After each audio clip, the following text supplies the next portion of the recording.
Yeah. Olá pessoal, bom dia, boa tarde, boa noite, manos e manas. E mais uma vez faço um vídeo aqui para o pessoal que constantemente, frequentemente vai me seguindo aqui nessa rede social do YouTube. Portanto, no dia de ontem falei sobre pressão política na minha página, no vídeo ao vivo que eu faço todas as semanas no Balo Muqueno, no Facebook, e falei sobretudo sobre pressão política.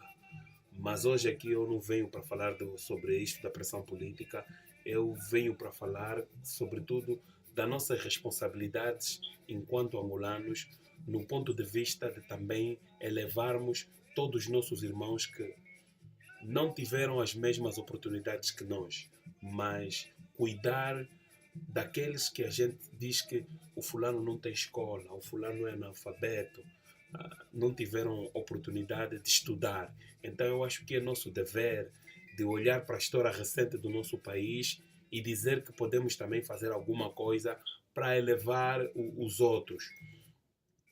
Porque a dada altura no nosso país eu tive muitos professores que eram pessoas que só estavam a dar aulas não porque eram professores que foram preparados para serem professor, não. Porque naquele tempo, nos anos 80 e nos anos 90, muitos desses professores estavam sujeitos à tropa obrigatória. Tinham que ir, o serviço militar era obrigatório.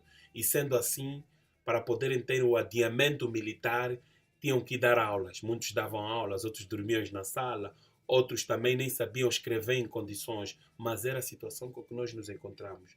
Portanto, hoje, muitos anos se passaram, desde o Dia da Paz são 16 anos, e entanto nós estamos a ver meninos pequenos a reclamarem, a saírem a pedir que queremos escola.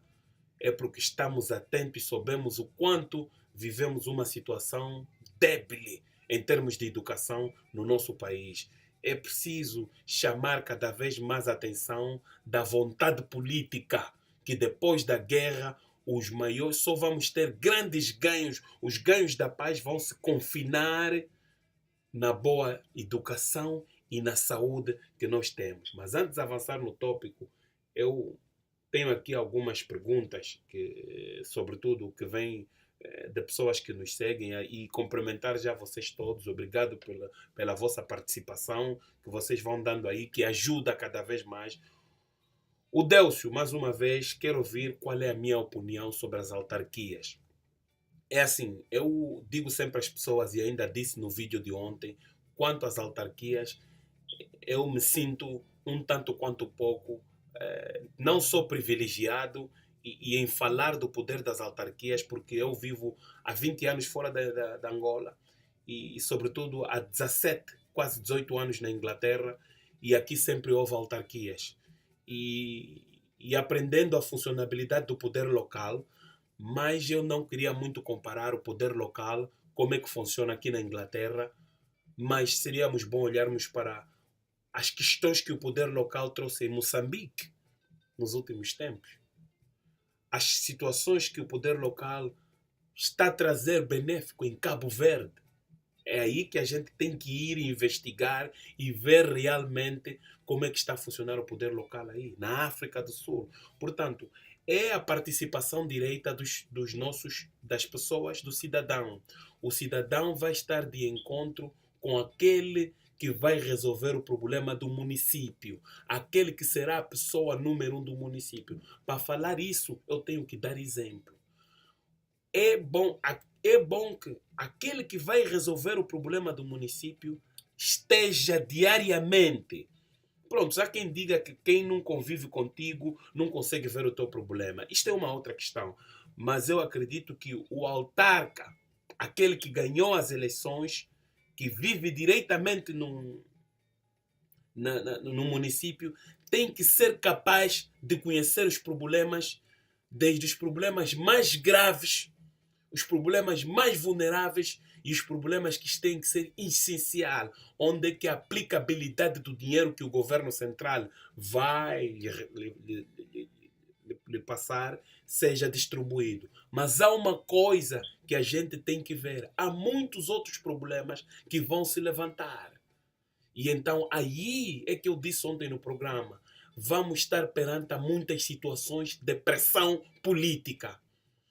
E nós, pelo discurso que se ouve a dizer dos políticos, e sobretudo daquele que é o ministro do território, que é o senhor Adão da Almeida, tem uma boa entrevista aí na TPA e é relevante, que ele diz que muita gente está a pensar que as autarquias vai ser a solução.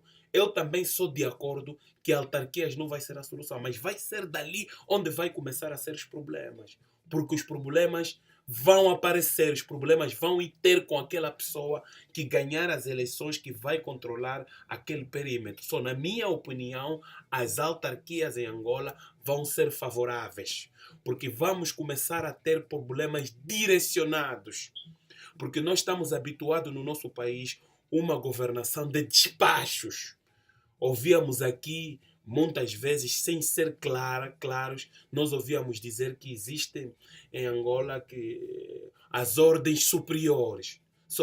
Quando se falar no município que a ordem superior do município é aquele autarca que ganhou. Então o autarca vai ter que resolver problemas da água, da luz, da saúde, da escolinha dos meninos, da funcionabilidade da creche, vai ter que resolver o problema da casa onde vão ficar os reformados, se fazer parte do perímetro dele geográfico. Quantas esquadras de polícia vão estar dentro do perímetro geográfico dele? Quantos quartéis de militar vão estar dentro do perímetro dele? Tá vendo? A zona dele onde começa, geograficamente, onde termina o município dele. Isso tudo aí em Angola já são coisas bem direcionadas. Então ele vai ser dono, ele vai ser a pessoa com o grupo deles que vão estar ali atrás. Portanto, para nós vai ser muito pertinente, vai ser diferente, porque nós soubemos e tivemos conclusão que depois do fim da guerra, o governo do MPLA tem dificuldades a lidar com os angolanos todos sem diferenças partidárias. Só aí nas autarquias vai começar o grande problema. As diferenças partidárias vão ter que ser vistas de uma outra maneira. Vamos ter que ver todos como cidadão. Esse tem que ser o espírito do autarca. Muitas das vezes o autarca não vai resolver todos os problemas, mas vai ser uma pessoa que tem que ser presente. O autarca, a agenda dele tem que se ser, primeiro lugar, a agenda do autarca, que é o contacto direito com o cidadão daquela zona local. Reunião com os professores da zona, ou com os diretores da escola, com os encarregados de educação, reunião com os grupos de pressão daquela zona, os ativistas, está a entender? Reunião constantemente com os seus grupos de trabalho para ver em que ponto estamos, em que passo estamos. Quando tivemos a falar do lixo, quem tem que ter plano do lixo naquele município, o governador da província de Luanda, por exemplo, pode ter o programa, mas vai ser mais fácil agora começamos a resolver certos problemas como esse, o problema do lixo, porque o autarca pode dizer no meu perímetro do município do Sambizanga, vamos ter que haver nas zonas que ele dividir, zona 1, no bairro dos Combatentes, zona 2, ali na zona do São Paulo, por exemplo, no próximo fim de semana vai haver campanha de limpeza na zona 1, vai haver recolha de lixo dessa maneira. Portanto, vamos precisar do apoio do governo central. Então, a autarquias vai trazer muitos problemas, vai nos dar a chance da gente começar a direcionar certos problemas que até hoje não estão a ser direcionados. No meu ponto de vista, vai ser muito importante, é uma experiência nova, temos que atuar, não podemos já dar de partida, começar com desculpa, mas temos que encarar como uma seriedade, porque é um passo democrático que o nosso país dá. Mas também temos que ser sinceros que são coisas que hoje fala-se muito do gradualismo. que as coisas têm que se implementar, porque as pessoas às vezes não utilizam linguagem explícita para as pessoas entenderem. O cidadão lá em casa está a perguntar que não foi na escola, e esse é o problema do nosso país. Sabemos que quando olhamos para a estatística, vemos que temos muitos irmãos analfabetos, não queremos explicar bem para os outros. O que é isso, gradualismo? Essas são coisas que têm que se implementar devagar. Hoje um passo, não vamos ter coisas muito profundas, amanhã outro passo, amanhã outro passo. Então, passo a passo, vamos chegar lá. E eu acho que as autarquias têm que se implementar nesse sentido, gradualmente, passo a passo. Não podemos esperar que o que acontece já em Moçambique, que já tem muitos anos de autarquia, ou na África do Sul, ou até em Cabo Verde, que vamos ter esse sucesso. Vamos aprender com muitos erros que se vai cometer. Mas aqui é importante uma coisa: os erros têm que ser necessariamente para as nossas lições, para que não se repitam de novo. Porque há uns anos atrás já começou um processo que houve uns anos que os administradores recebiam dinheiro nas suas contas para poder resolver o dinheiro da zona local. Muitos desses administradores, o dinheiro quando entrava na conta, pensavam que era conta pessoal. E houve muitas marcas por causa disso. Nas autarquias vão ser diferentes. Outra coisa que vai ser nas autarquias, as pessoas que não estão vinculadas a partido político, grupos de cidadãos bem organizados, sendo capaz de fazer uma boa campanha dentro do seu município, demonstrar o seu plano, demonstrar o que serão capazes de fazer, a gente vai esperar para ver. Essas pessoas também serão capazes de ganhar grupos de interesse, ganhar as eleições em certas localidades e então porem o seu plano em funcionamento naquelas zonas, no ponto de vista, porque a autarquia, muita gente deve estar preocupado com o salário do autarca, quanto é que esses grupos vão ganhar, quais são as condições. Uma das grandes coisas mais importantes será o legado, que é aquilo que as pessoas vão fazer. É isso que eu tenho a dizer, Délcio, sobre as autarquias. No meu ponto de vista, será positivo. Também sou de acordo que esse o gradualismo, que tem que se explicar bem nas pessoas o que é gradualismo, será bom, vai ser bom. Há uns que dizem que não, a UNITA e a Casa C diz que temos que ir a todos. Vamos ver. Mas o mais importante é que vamos chegar no processo e temos que aprender com os nossos próprios erros. E temos que tirar lições dos próprios nossos erros para nós podermos dar um passo à frente. Portanto, tem outro nosso mano, Pierre Capes, diz: epá, mano Gica, obrigado por tudo, mas tu és muito jovem para falar do passado. Eu não sei o que é que ele se refere sobre isso, sobre o passado. Se calhar eu falo muito do 27 de maio, falo muito da guerra de 92. Olha, Francis Fukuyama, que é uma das pessoas que escreve muito sobre história e fala o quanto é importante a história na vida dos seres humanos, nos diz que a nossa história é a componente daquilo que a gente é e que a gente faz. Portanto, eu não falo de história, não falo do passado no ponto de vista de ir buscar coisas para guardar rancor ou mágoa, mas falo da história necessariamente porque nós, é aquilo que eu falei há pouco tempo, está onde as lições dos nossos erros. O passado, olha no passado, vê os nossos erros e hoje não comete mais. É só por causa disso que eu falo do passado.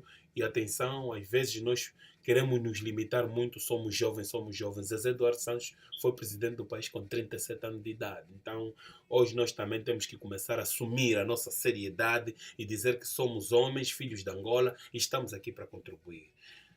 Pronto, indo para o que eu queria dizer praticamente é deixar um recado mais uma vez e não me canso, aqui aos nossos irmãos, sobretudo do nosso papel, o quanto é importante para nós ajudarmos os outros para darem um passo na vida.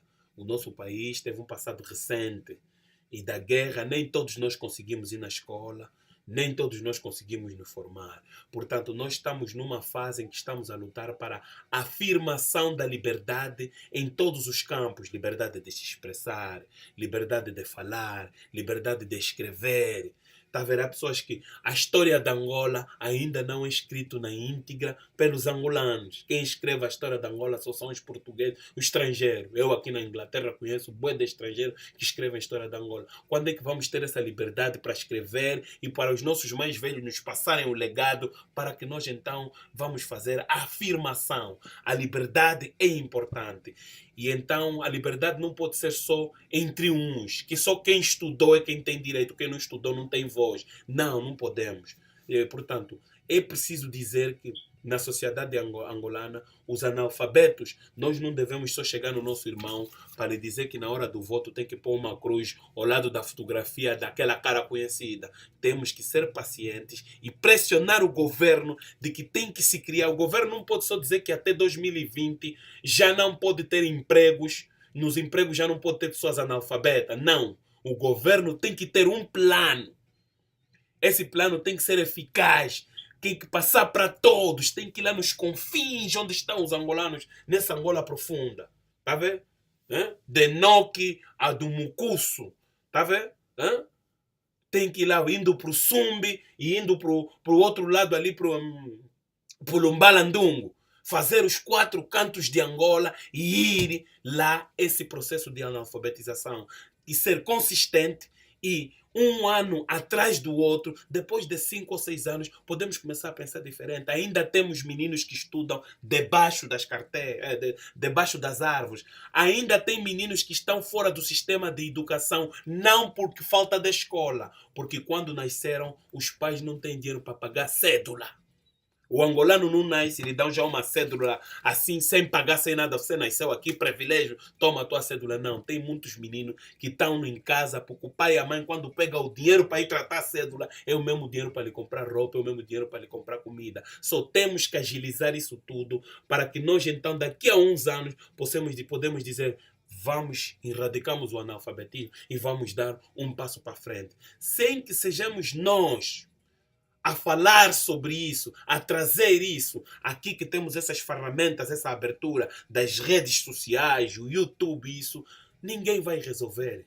Ninguém vai resolver. É aquilo que o Akon continua sempre a dizer nos seus vídeos. Quando a tua história ser contada por alguém, ela vai ter todo o direito de aumentar aquilo que não faz parte da história, porque você se recusa a contar a sua história, porque você tem preconceitos para com a sua história. Nós só vamos dar um passo eficaz e determinante quando nós seremos capazes de falar constantemente daquilo que são as situações débeis no nosso país. O analfabetismo, essas pessoas, os analfabetos, têm que ser dado oportunidade para também fazerem parte da sociedade. Há aí um vídeo que eu vos aconselharia a vocês a verem, da SOS Habitat, em que uma mamã está a falar sobre o quanto é difícil hoje. Ela diz que é o analfabeta, a senhora dizer, o quanto é difícil hoje para um menino fazer a 4ª classe e o quanto não foi difícil na era colonial. A senhora explica. Na era colonial, dizia ela, nós estávamos mais próximo da escola. Hoje você te recebe o teu terreno, tiram num sítio bem longe. 500 quilômetros depois do primeiro bairro em que você para apanhar o carro para ir na escola, um ano, você acha que aquele miúdo vai na escola, depois de 6 meses aquele miúdo desiste da escola. É mais um analfabeto que estamos a fazer por causa do egoísmo de muitas pessoas na nossa sociedade. Fazer dinheiro, isso, acumulação primitiva de capital é derivado disso tudo. E acabamos por lesar a nós próprios. E essa mãe diz que na era colonial era mais fácil o menino ter 4ª classe do que hoje em dia fica cada vez mais complicado. É realmente uma situação que nós temos que refletir. Trago aqui isso para nós refletir, para nós vermos e vermos como é que a nossa situação está.